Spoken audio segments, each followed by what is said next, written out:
Kamusta po muli mga katambay? Si Kamanong po sa Tambayang Makabayan. Ito po, talagang hindi po mawawala po.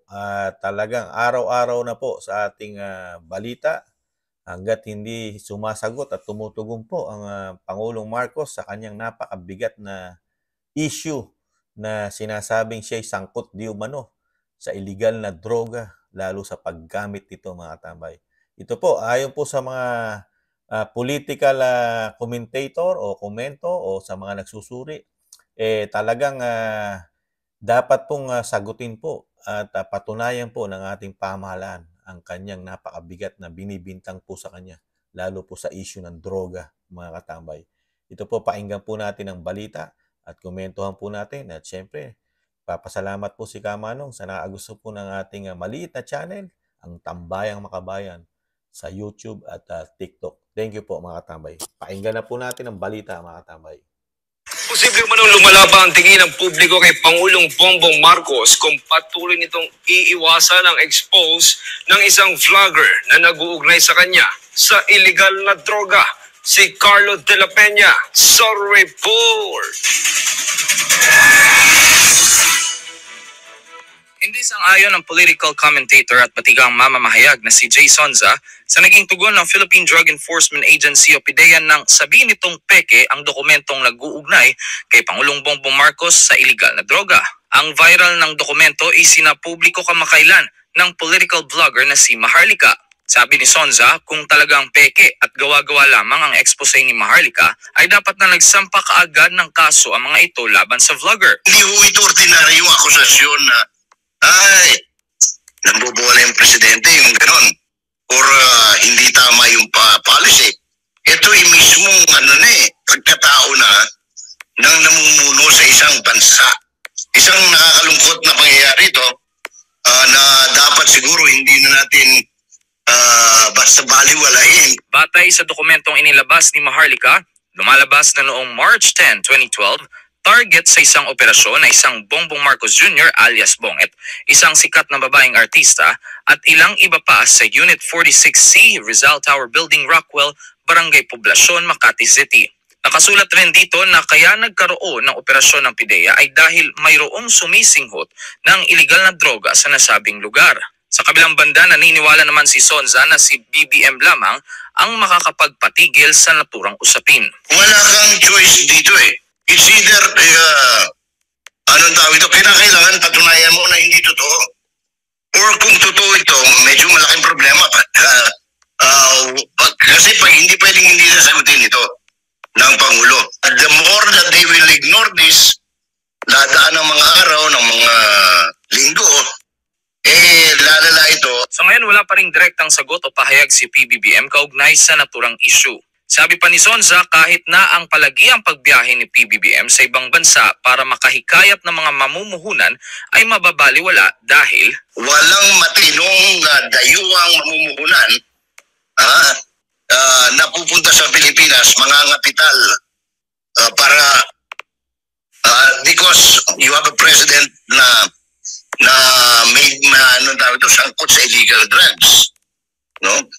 Walang matino. para sa Diyos at Yan sa po mga Pilipinas. tambay. Totoo po yun. Yung sinasabi po ng commentator, political commentator po. Ngayon, si dating broadcaster na po yan. Marami na pong napasukan pong kumpanya, di ba? Channel 2, Channel 7, at marami pang istasyon na napasukan po yan. Talaga po sa nakikita po ng isang batikang broadcaster din. At ngayon po political commentator na si Jason sa mga katambay. Talagang malaking problema po ng ating bansa, lalo po ng presidente po natin ngayon. Kung hindi niya po ikaklaro o sasagutin po ang araw-araw na lang pong issue sa kanya na pagdating po sa illegal na droga, mga katambay. Napakabigat pong akusasyon to sa isang pangulo. History po ito. History po sa ating bansa ang nangyayari po na isang presidente na araw-araw binabakbakan lalo sa illegal na droga at sa paggamit nito di umano mga katambay. At tama rin po ang sinabi po ni Mr. Sonsa mga katambay. yung paglabas ng bansa ng Pangulo para manghikayat ng mamumuhunan sa ating bansa, mababaliwala po yun. Mababaliwala po. Totoo po yun.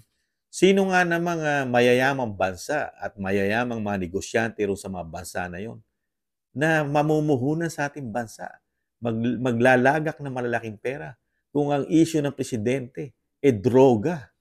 Di ba? Mababaliwala lahat. At walang pupuntang mga dayuhan sa atin. Di ba?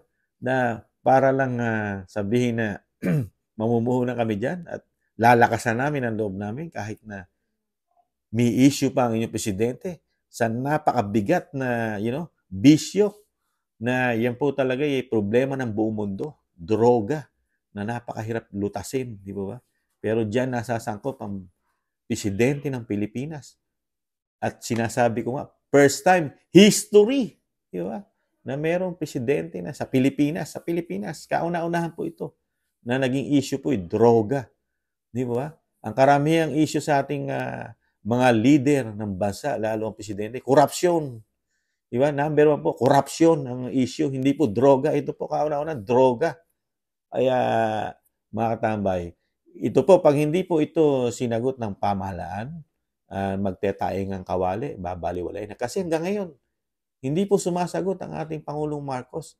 Lagi po sinasabi ni Kamanong, komento ni Kamanong, napakadaling solusyonan ng problema. Lalo kung sinasabi mo na ikaw malinis. Wala yan, hindi totoo yan, puro peki yan. Di ba? Drug test lang po Magpa-drug test, Saka sinasabi rin ni Mr. Sonsa, di ba?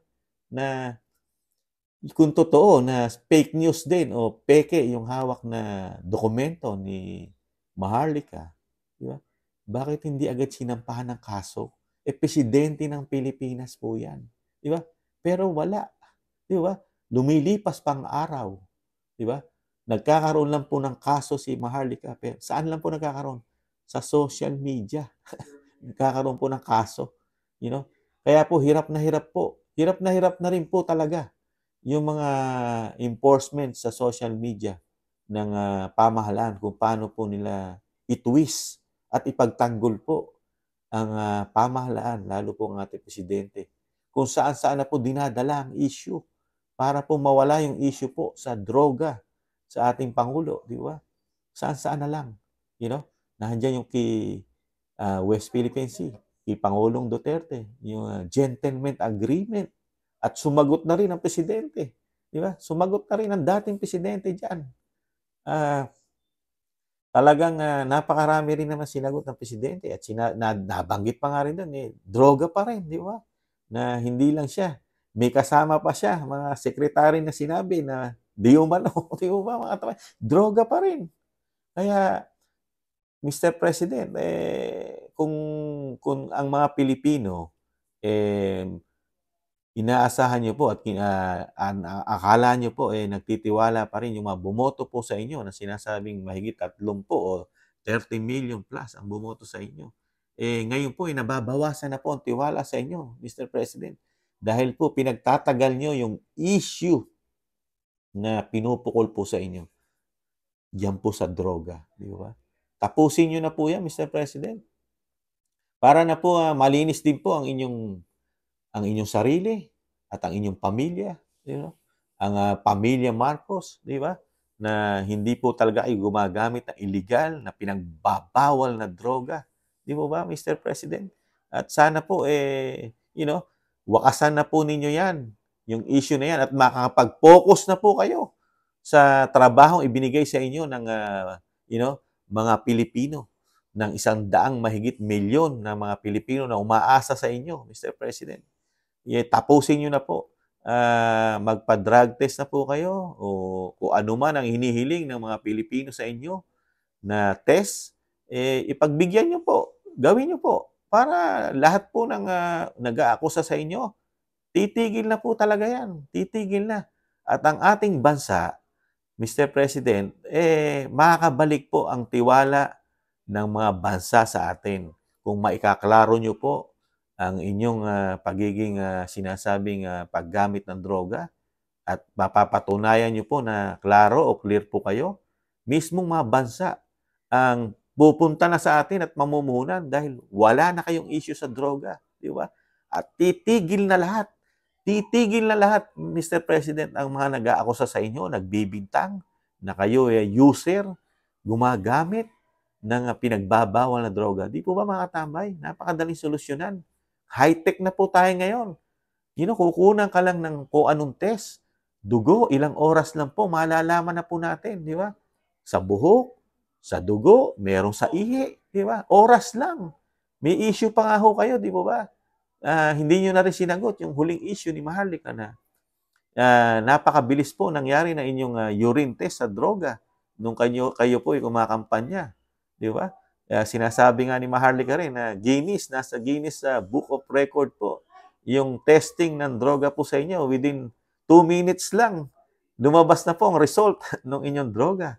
Samantalang binigyan pa nga ng comparison ni Maharlika, di ba? Na si dating Senador Trillanes, 4 na oras mahigit lumabas yung test. Ganon din po ang Vice President Sara Duterte na mahigit 4 na oras din po lumabas yung kanyang drug test. Samantalang po sa inyo, halos 2 minuto lang makatambay. Pero hindi na rin po sinagot po yan. Kaya hindi po titigil po lalo si Maharlika na talagang siraan ang pangalan niyo, Mr. President. Talagang buong mundo po ang makakaapekto po sa atin at ang Pilipinas po ang malalagay sa alanganin, Mr. President, sa ginagawa niyo. Halos masisira po ang bansa natin at hindi na po tayo, napakahirap po na tayo pasukin ng mga mag-i-invest o investor. Ang gagawin lang po sa atin yan, sa mga pupuntahan nyo, di umano, pangakakuan lang po tayo. Puro pangako lang po. Pero mahirapan po tuparin po nila dahil matatakot po sila sa issue na nakapasan po sa inyo. Nasa likuran nyo yung issue na droga. Kahit ang bansang Amerika na sinasabing mag-uuwi at nandiyan pa ang Japan na 100 bilyon o gaano man kalaki na makukuha ng Pilipinas, yun po, salita pa lang. Pero sa kabila no, makauwi ka ng Pilipinas, Mr. President, hindi mo alam kung ano isipin ng bansa na yun na Japan at Amerika, yung mga negosyante ron, na itutuloy nila magnegosyo para dalhin yung kanilang mga dolyares, mga bilyon-bilyon dolyar o daan-daang milyon dolyar na ang isang presidente may issue nga ng droga, di ba? Kaya mahihirapan po tayong makahingkaya talaga. Yan ang malaking problema natin ngayon, Mr. President. Sa nakikita ni Kamanong, wakasan nyo na po, tuldukan nyo na po yung issue ng droga para po yung inyong termino ay magtuloy-tuloy na. Di ba? Hindi lang naman kasi droga ang issue nyo, Mr. President. Nandiyan pa ang West Philippine Sea o South China Sea na nagiging issue rin po sa inyo na hindi rin po natatanggap di umano sa survey. Sa survey po ng mga Pilipino, hindi po nila tanggap na tayo po ay makipagyera sa ngayon sa China. Kaya napakarami pong issue po, Mr. President. Nandiyan pa ang kahirapan, kawalan ng napakaraming Pilipino na trabaho. Di ba? Napakarami pong problema ng bansa, Mr. President, na wala pa po tugon kahit isa sa nakikita ni Kamanong. Kayo po mga katambay, ano po ang komento nyo po o palagay nyo po dito sa issue na hindi matapos-tapos na nakakabit po sa ating Pangulo ang droga, mga katambay. Pwede po kayo magkomento, mga katambay. Malaya po tayo, mga Pilipino, na magpahayag ng ating mga pananaw, komento na nangyayari sa ating lipunan. Muli po, si Kamanong po, nag-iiwan po. Muli, tiis-tiis lang tayo, mga katambay. Tiis-tiis lang, may pag-asa pa. Makabangon tayong muli. Paalam. Bye-bye.